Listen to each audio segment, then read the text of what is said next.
사도신경으로 신앙 고백하겠습니다.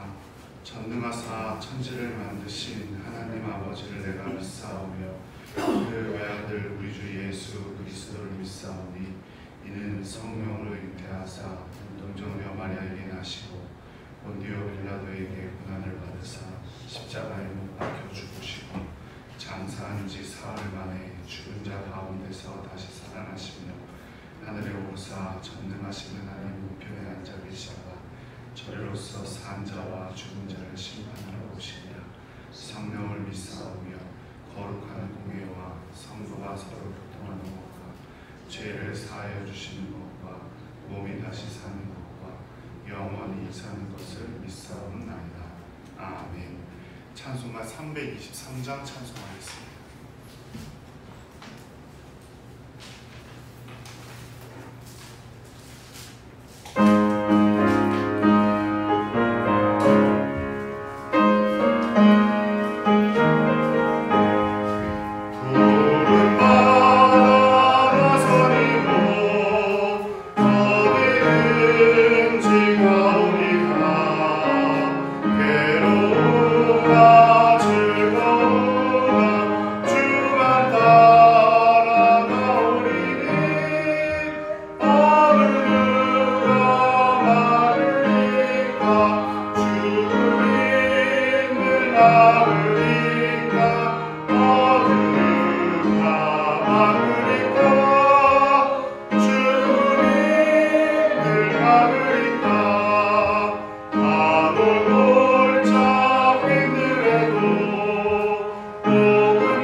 말씀은 요한복음 15장 1절에서 4절까지의 말씀입니다. 요한복음 15장 1절에서 4절까지의 말씀입니다.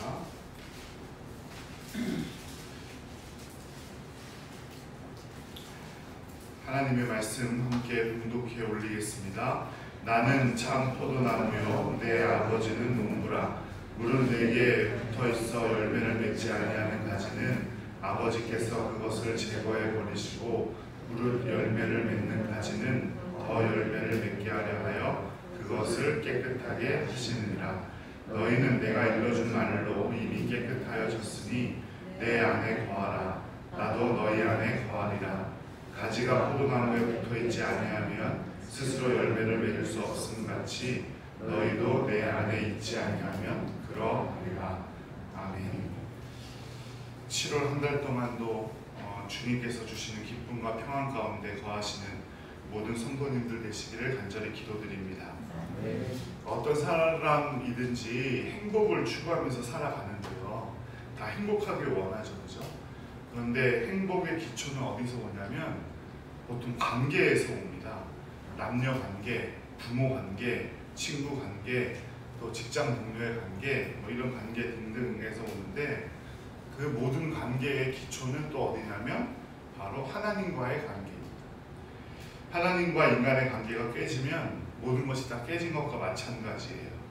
그래서 반대로 하나님과 인간의 관계가 회복되면 모든 것이 다 회복됩니다. 그래서 좋다는 의미의 영어 단어 굿에서 하나님을 의미하는 갓을 빼면 아무것도 0만 남는다고, 제로만 남는다고 하잖아요. 우리는 반드시 하나님의 관계를 회복해야 하는데요. 그런데 이것이 문제는 교회를 다닌다고 그냥 해결되는 것만은 아니라는 겁니다. 왜냐하면 세상에서도 낳아주신 부모님이 계시지만 부모님과의 관계가 깨진 사람들이 있죠. 감정적으로 아무런 관계가 없는 사람도 있는 것처럼 영적으로도 마찬가지라는 거예요. 그런데 문제는 이런 사람들은 불행하고 비참해진다는 거죠. 구원이란 무엇일까요? 구원이란 깨어져 있던 하나님과 나 사이가 회복되는 게 바로 구원이에요. 예수님께서 자신과 하나님의 관계가 얼마나 중요한지를 말씀하시는데 그것이 바로 오늘 말씀하신 요한복음 15장의 바로 포도나무의 비유입니다. 15장 1절에 보면 이렇게 말합니다. 나는 포도나무요 내 아버지는 농부라. 예수님께서는 하나님과 자신과의 관계를 설명하기 위해서 포도나무 비유를 선택하셨어요. 동시에 이것은 우리와 예수님의 관계를 설명하기도 하죠. 농부가 하나님, 예수는 포도나무, 그럼 우리는 뭐예요? 가지다, 이렇게 말씀하시죠.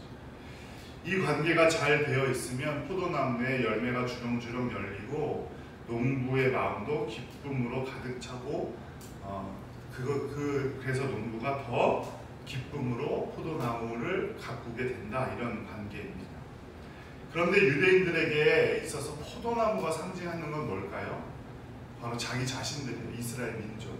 자기 성경에서 이스라엘 민족을 상징하는 나무가 몇 가지가 있는데 바로 올리브나무, 감람나무라고 기록되어진 올리브나무, 그리고 무화과나무, 그리고 포도나무, 이렇게 세 가지 나무가 보통 이스라엘 자신을 이스라엘에 상징한다고 얘기해요. 그런데 예수님은 자신이 포도나무라고 하시면서 어떤 포도나무냐고 하냐면 그냥 포도나무가 아니라 참 포도나무예요. 예수님께서 참 이스라엘이다 라고 말씀하시는 것 같아요. 유대인들은 자신들이야말로 선민 이스라엘이고 하나님의 백성이라고 믿었죠. 그 잘못된 믿음 때문에 참 이스라엘이신 예수님을 알아보지 못하고 도리어 어떻게 하려고 했습니까? 죽이려고 했어요. 그들 스스로 자신들이 참 포도나무가 아니라는 것을 증명했죠. 이와 같은 이야기가 참 포도나무와 들포도나무, 즉 야생에서 그냥 자란 포도나무의 관계를 잘 설명하고 있는 성경이 여러 군데 나오는데요. 그게 이사야서 5장 1절에서 7절 포도원의 노래라고 하는 대표적인 부분이에요. 거기서 하나님께서 이렇게 말씀하세요.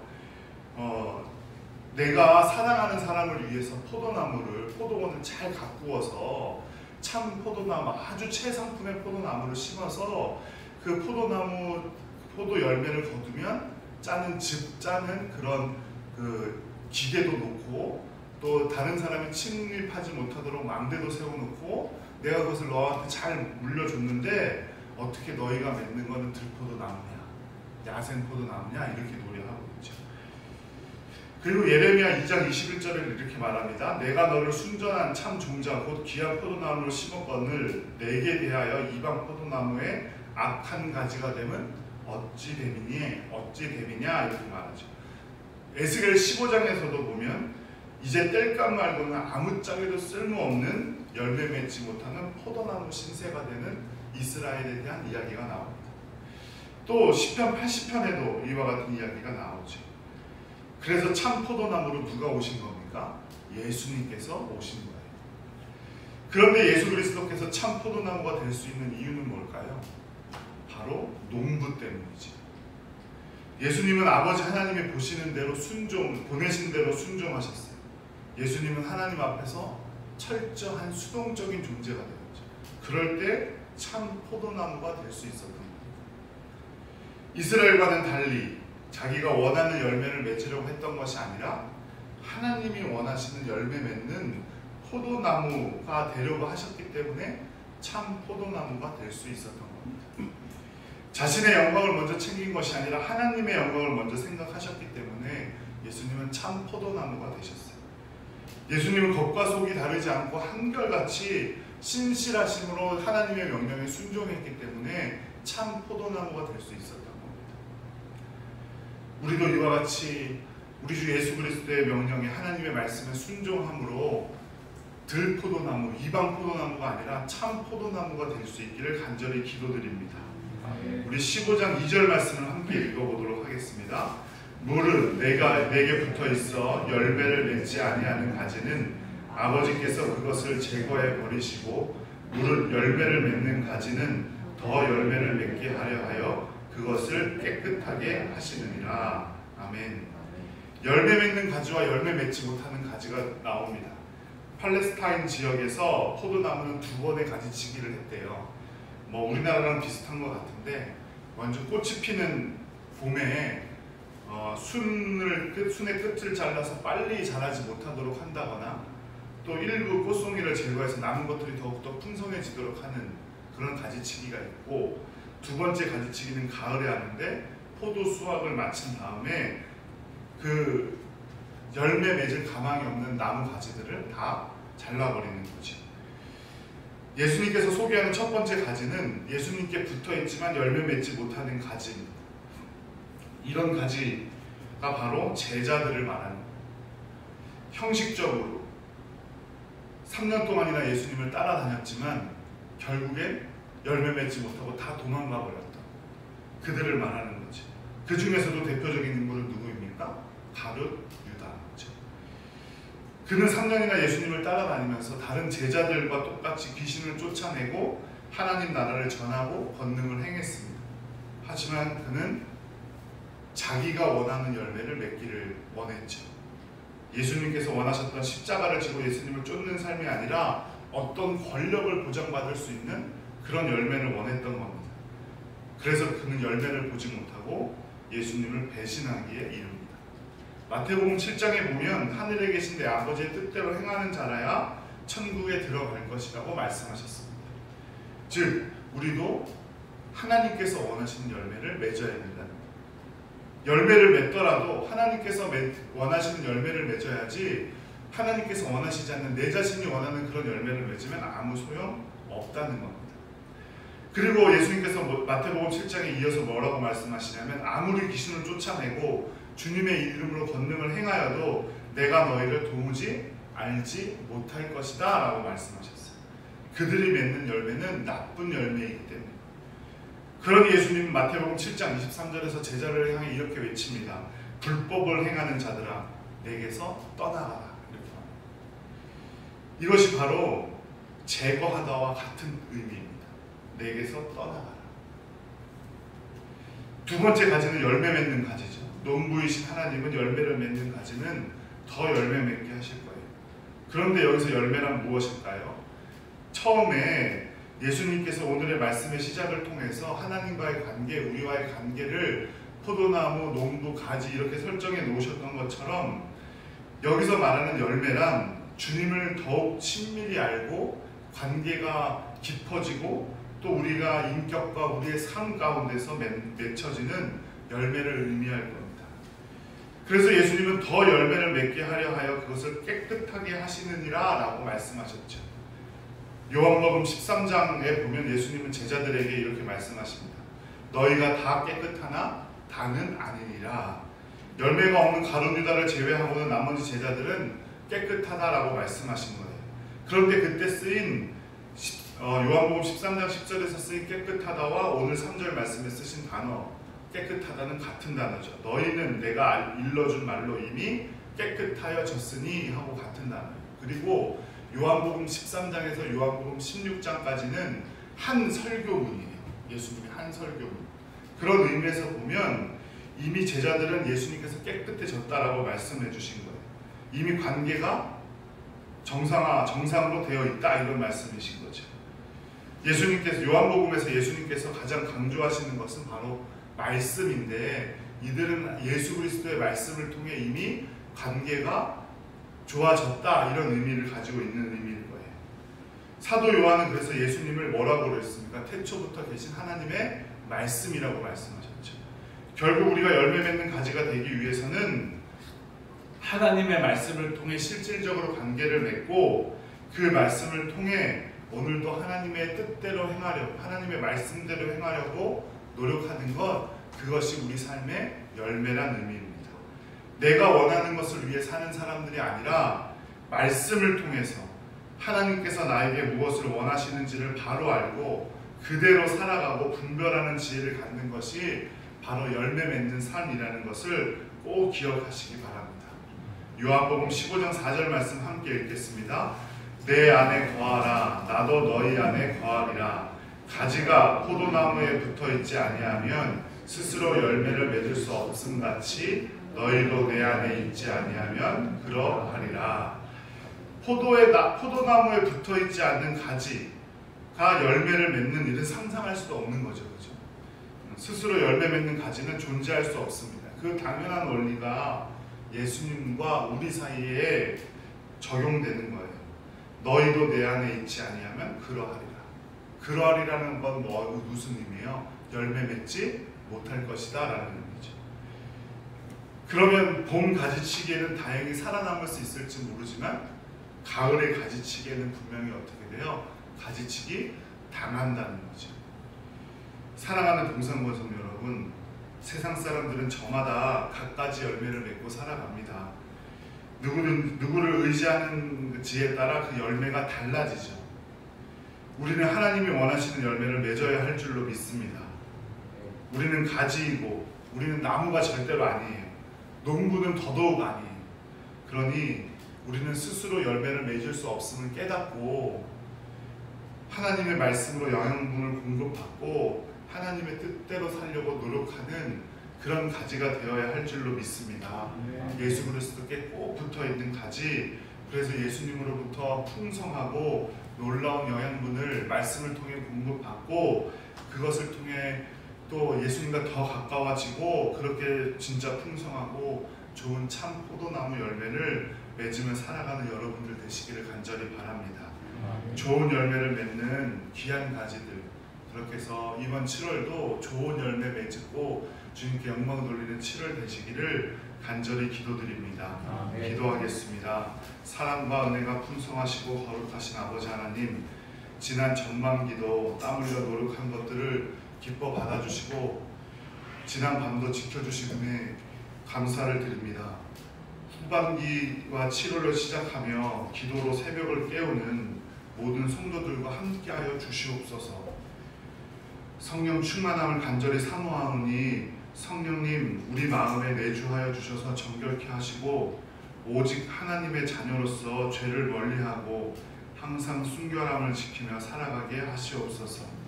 평안할 때 더욱더 주님께 기도하게 하시고 어려움을 당할 때 더욱더 주님께 매달릴 수 있도록 주님 우리를 붙들어 주시옵소서. 겸손히 주님께 엎드린 사랑하는 성도들의 기도에 응답하여 주시고 영혼의 진정한 자유를 얻게 하여 주셔서 또한 육의 강건함도 주님께서 주실 줄로 믿습니다. 주님, 우리 사랑하는 성도들 악한 세상 가운데 오직 주님의 말씀을 붙들고 열매 맺는 가지로 살아가기를 원하오니 큰 용기를 주시고 지혜를 허락하여 주시옵소서. 이 시간 7월 주심을 감사드리며 예물 드리는 손길들이 있습니다. 주님 손길 하나하나 기억하여 주시고 그 손길들 가운데 귀한 것들로 채워주시고 더 좋은 것들로 주님께서 베풀어 주시옵소서. 사랑하는 성도들 수고하고 애쓰는 만큼 거두게 하시고 물질의 형통함으로 복내려 주시옵소서. 우리 주님 나사렛 예수 그리스도의 이름으로 간절히 기도드립니다. 아멘. 다 함께 찬송가 144장 찬송하면서 성찬식 시작하도록 하겠습니다.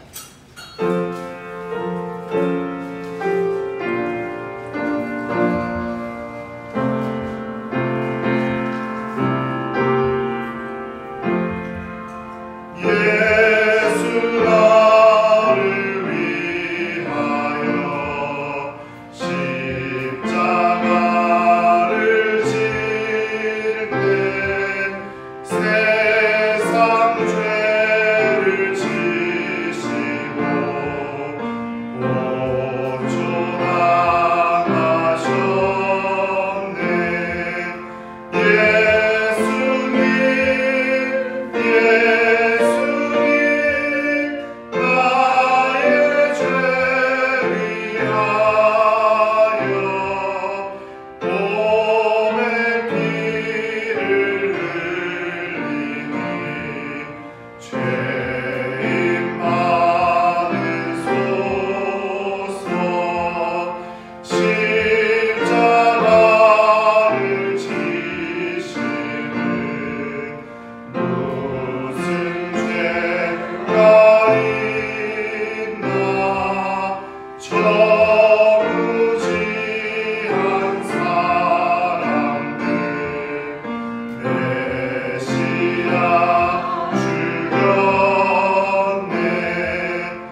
가운데 초대합니다. 주님께서 자신의 몸을 내어주시던 다음 떡을 손에 드시고 감사 기도를 드리신 다음 떼어 제자들에게 주시며 말씀하셨습니다. 받아 먹어라. 이는 너희를 위해 내어주는 나의 몸이니 먹을 때마다 나를 기억하여라. 식후에 주님께서는 잔을 드시고 감사 기도를 드리신 후에 제자들에게 돌리시며 말씀하셨습니다. 이 잔을 마시라. 이는 죄사함을 얻게 하려고 많은 사람을 위해 흘린 새 언약의 피니 이를 행할 때마다 나를 기념하여라. 지난달 동안 잘못했던 일들을 기억하며 잠시 동안 회개의 기도를 드리도록 하겠습니다. 다 함께 기도하겠습니다.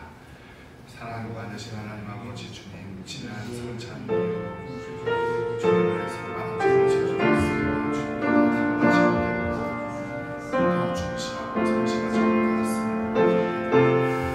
주님 용서하여 주시고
거룩하신 하나님, 일찍이 주님께서 세상에 보내셨던 성령을 지금 다시 보내주사 진설된 떡과 포도주 위에 임하셔서 이 식탁을 성별하옵소서.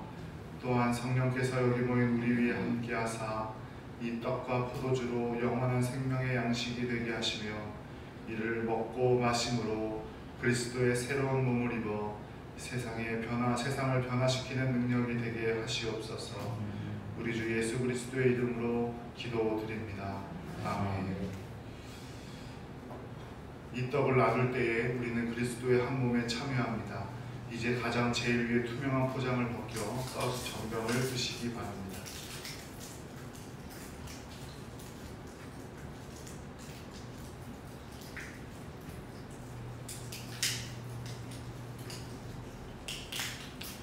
이 잔을 나눌 때에도 우리는 그리스도의 피에 동참합니다. 이제 아래에 포장을 벗겨 포도주를 드시기 바랍니다.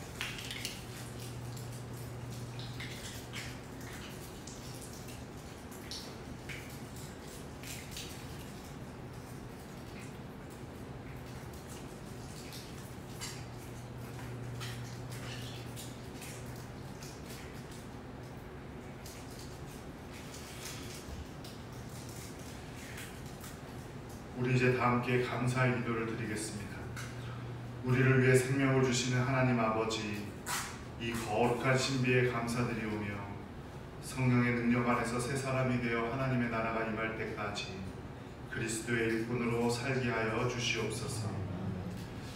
이제는 우리 주 예수 그리스도의 은혜와 성부 하나님의 무한하신 사랑과 성령 하나님의 교통케 하시는 놀라우신 능력이 7월과 후반기를 주님 앞에서 시작하고 이제 세상으로 나아가는 모든 성도들과 그들이 받는 모든 지경 위에 이제부터 영원토록 함께하여 주시기를 간절히 축원하옵나이다.